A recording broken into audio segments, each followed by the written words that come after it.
lavecindadradio.com.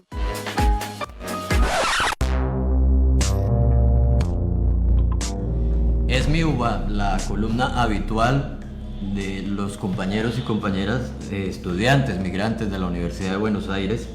Hoy con una entrevista bien interesante con Ana Paula Penchazade. Perdón por pronunciar tan mal tu apellido, pero no es fácil para mí. Buenas tardes, Ana. Lo pronunciaste perfecto, perfecto. Dale. Ana es licenciada en Ciencia Política de la Universidad de Buenos Aires, aquí en Argentina, magíster en Sociología y Ciencia Política de la Facultad Latinoamericana de Ciencias Sociales en Flaxo y doctora en Ciencias Sociales de la Universidad también de Buenos Aires. Además es doctora en Filosofía de la Universidad París 8 en Francia y hoy se desempeña como investigadora del Consejo Nacional de Investigaciones Científicas y Técnicas, con sede en el Instituto de Investigaciones Gino Germani en Argentina y como profesora de grado y de posgrado en la Universidad de Buenos Aires. Aborda temáticas vinculadas con la extranjería, la hospitalidad y las migraciones desde una perspectiva práctica y teórica. Ana, paso a preguntarte, yo soy Sergio Contreras, mucho gusto. Hola, Sergio. Yo quisiera, en primer lugar, hablarte un poquito, o mejor, que vos nos hablaras sobre los procesos de desplazamiento y marginación que pudieron referenciar en la encuesta nacional que hace poco realizaron con el apoyo también de Es mi Uva y del compañero que está acá al lado mío, Esteban Trujillo, el referente de Es mi Uva. Bueno, muy bien. Esta encuesta la realizamos entre octubre y noviembre de 2020, plena pandemia, y un poco el objetivo era mostrar primero la situación estructural, digamos, de desventaja estructural en la que se encontraba la población migrante, incluso antes de la pandemia, pero también mostrar esto que estás planteando vos, que tiene que ver con el impacto de la pandemia. Para eso nosotras, digo nosotras porque las que coordinamos la encuesta, que son Natalia De Bandi, Julieta Nicolau y yo, hicimos armamos un grupo muy grande dentro del cual estuvo también efectivamente Esteban Trujillo, y abordamos un conjunto de dimensiones para tener una mirada bien integral de la situación de la población migrante en Argentina, ¿sí? Entonces, lo que, digamos, una de las cuestiones que hay que observar ahí es que podemos plantear que son determinantes de la condición de extranjería o de la condición de migrante, y ahí entonces tenemos varias cuestiones. Una primera cuestión que está vinculada al origen nacional tiene que ver con la regularidad documentaria, ¿sí? Para cualquier persona que vive en Argentina, ¿sí? Se hace como muy evidente la importancia que tiene el DNI, ¿no? O sea, acá en Argentina siempre hablamos de un DNIsmo. Ese DNIsmo implica que para acceder a beneficios, servicios e incluso derechos, vos necesitas el DNI. Entonces, esa es una primera gran barrera que van a encontrar las personas migrantes.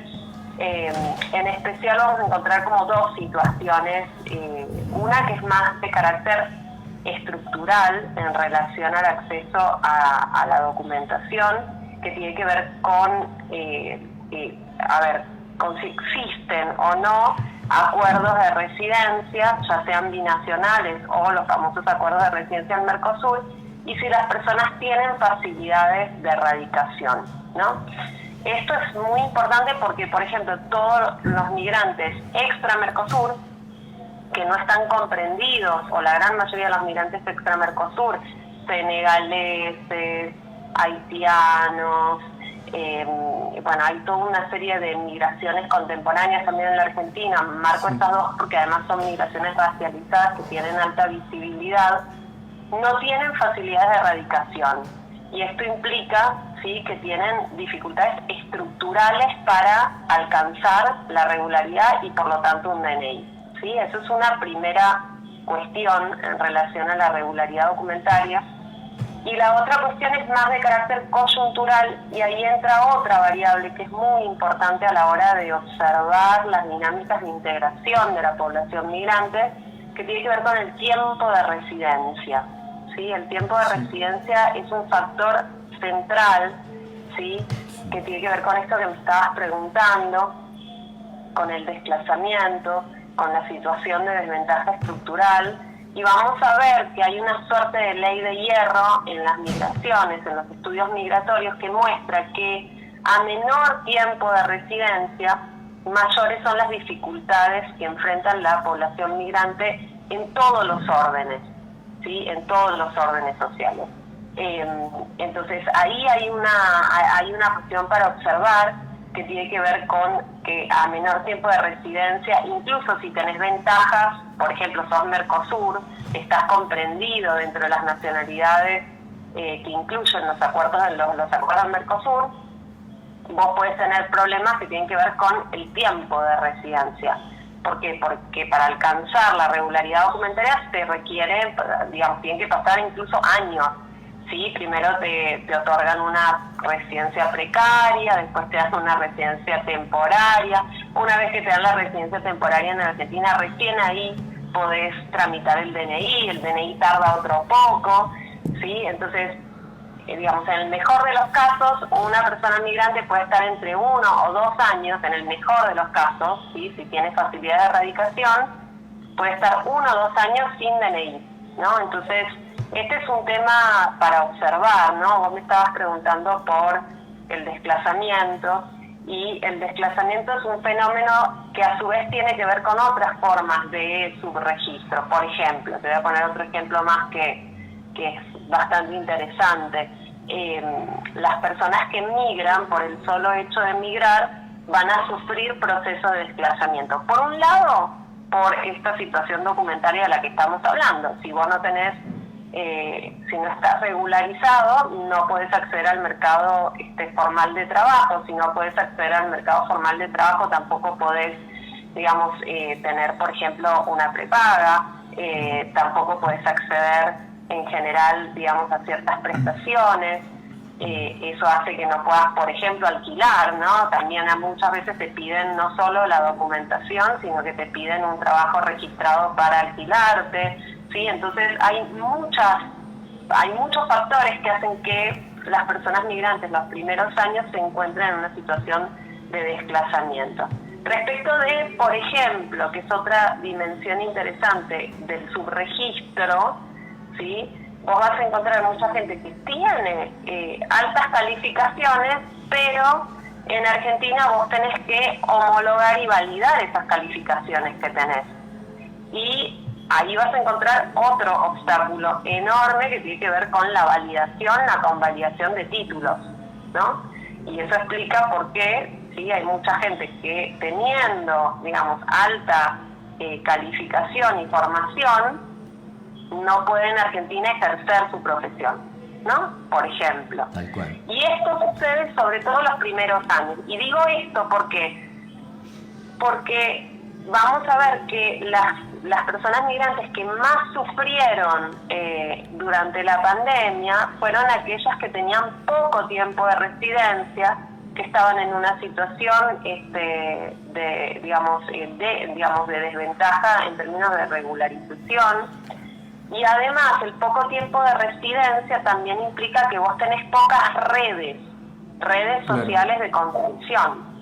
Entonces, por muchas razones, ¿sí? Nosotros encontramos que este fue un factor bien importante, ¿no? La pérdida de estatus y el desplazamiento se volvieron, digamos, fenómenos más acusados, más graves entre la población que tenía pocos años de residencia en el país, por ejemplo, ¿no? Sí. Ahí, respecto a todo lo que tú nombras, cuando realizaron la encuesta, tuvieron, digamos, participación de diferentes organizaciones populares que estén referenciando a la comunidad migrante.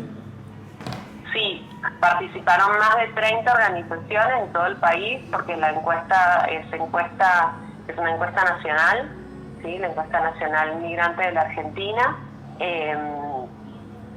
O sea, queríamos tener representatividad y poder hablar de la población migrante en general del país. Así que ahí contamos con el apoyo de muchísimas organizaciones, de más de 30 organizaciones que se sumaron en las distintas etapas. Pensá que para armar una encuesta vos tenés una primera etapa de diseño del instrumento, es decir, de las preguntas. Ahí fue súper importante la participación de organizaciones de migrantes porque, digamos, son los migrantes también los que definen qué preguntar y cómo preguntar.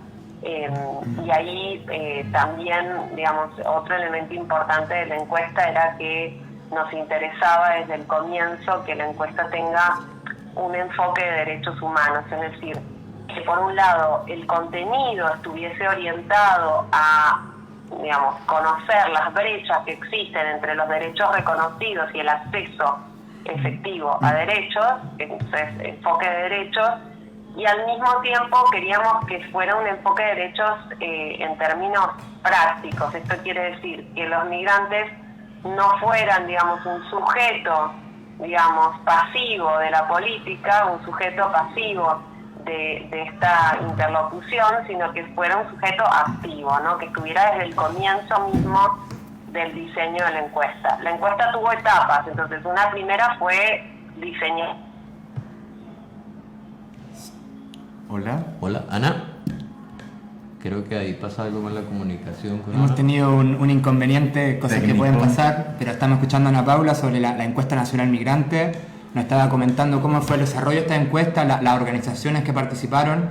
Nos acaba de mencionar que 30 organizaciones se pusieron a disposición para crear un panorama. Dentro de estas organizaciones también vale mencionar y también hacer la invitación a los y las compañeras estudiantes migrantes de la Universidad de Buenos Aires a hacer este trabajo de investigación territorial, si se quiere, porque de esta manera podemos llegar a distintos entes nacionales para visibilizar lo que Ana Paula nos estaba comentando, las vulneraciones de derecho que las y los migrantes en general vivimos y que a todos nos atraviesa, pero puntualmente también hay hubo en esta encuesta un apartado sobre educación, donde Ana nos estuvo comentando también sobre las dificultades de acceso a la convalidación y validación de los títulos de grados y posgrado. Ana, ¿te escuchamos, Ana? Ana. No se encuentra disponible en este momento. Ana Paula, parece que se le descargó el celular. Parece que se le descargó. Seguimos problemas técnicos, pero lo interesante, incluso yo escuchaba a la compañera hablar, te escucho a vos hablar de territorio, y la pandemia dejó en evidencia esta violación sistemática quizá encubierta que se daba a la población más vulnerable, hasta incluyo migrantes, personas que sin tener DNI no pueden acceder a la salud, y graficarlo, que como lo estaba mencionando la compañera en una encuesta, es una herramienta fundamental también para la respuesta.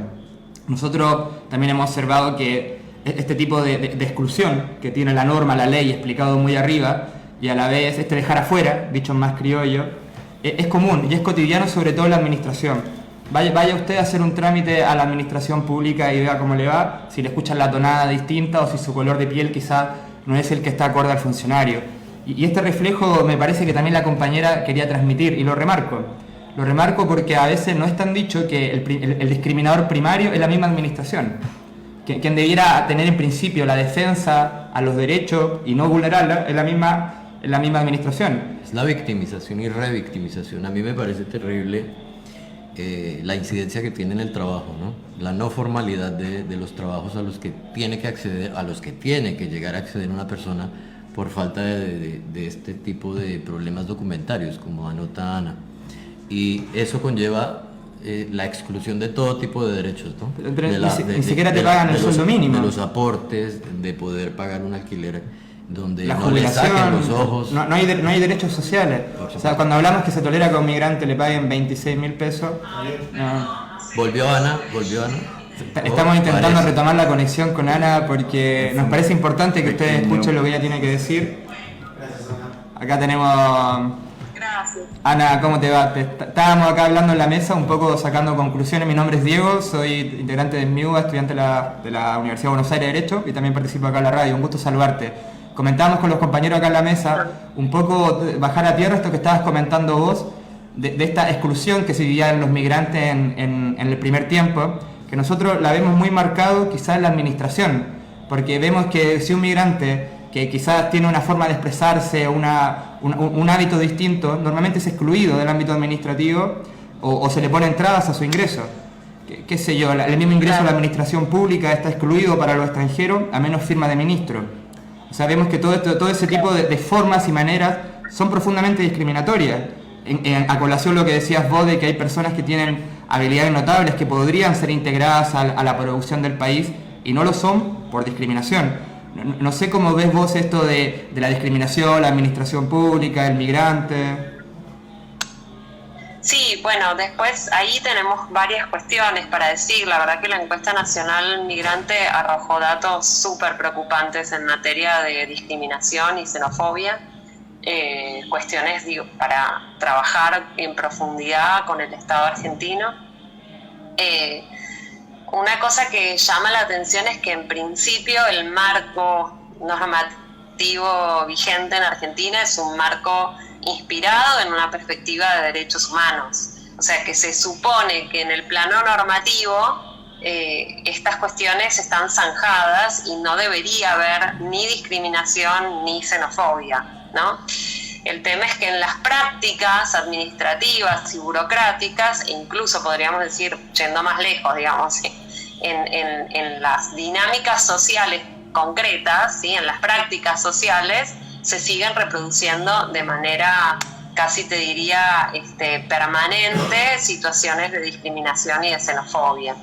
Entonces ahí lo que hay que observar es esto que estábamos también planteando, ¿no? Existe una distancia entre lo que prescriben las normas, entre el marco normativo que alcanzamos con la Ley de Migraciones en 2004 y lo que sucede en el orden de las prácticas, tanto en el Estado como en la sociedad civil. Sí, vamos a encontrar muchas de estas cuestiones que ustedes están planteando.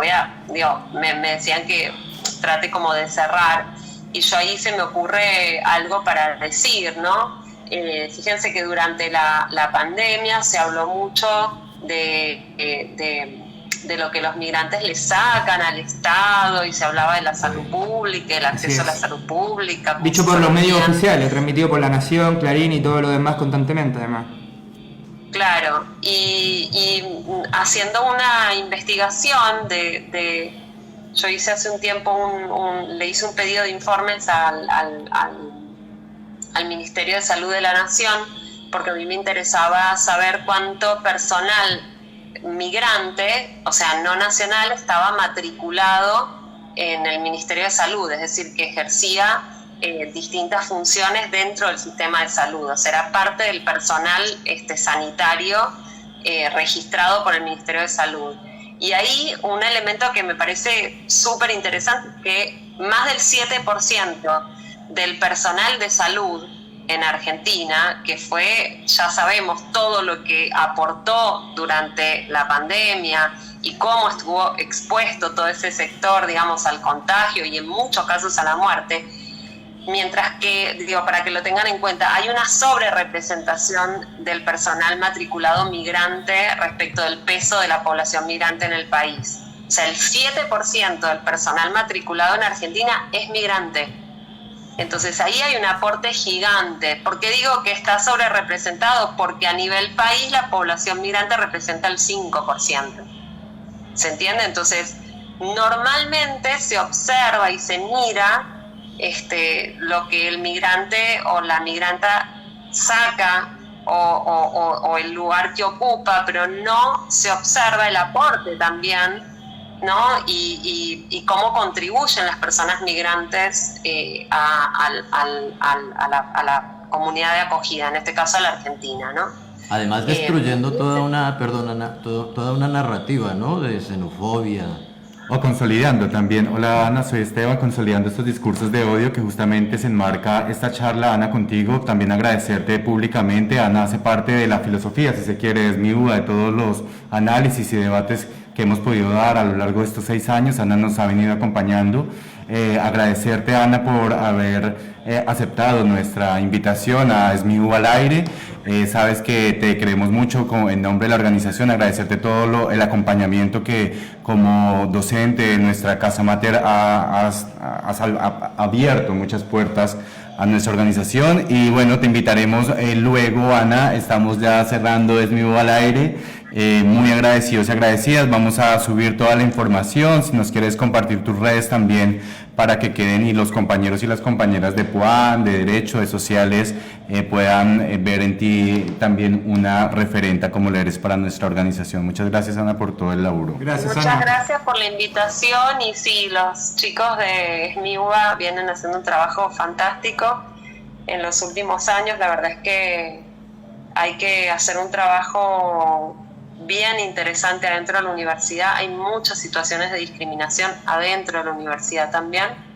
No vamos a hablar de eso ahora, pero en el plano educativo también hay toda una serie de cuestiones a revisar y a mejorar, ¿no? Así que, bueno, quedo siempre me ofrezco, ya lo saben, siempre estoy a disposición. Y bueno, y valoro muchísimo el trabajo de activismo que están haciendo y la visibilización de la situación de la población migrante también a nivel universitario. Ana, muchas Ana. gracias. Muchas gracias, Ana. Bueno, muchas gracias. Buenas noches. Buenas noches. Hasta luego. Hasta luego. Gracias. Ana Penchazade, muy interesante la conversación, ¿no, La verdad compañero? que sí.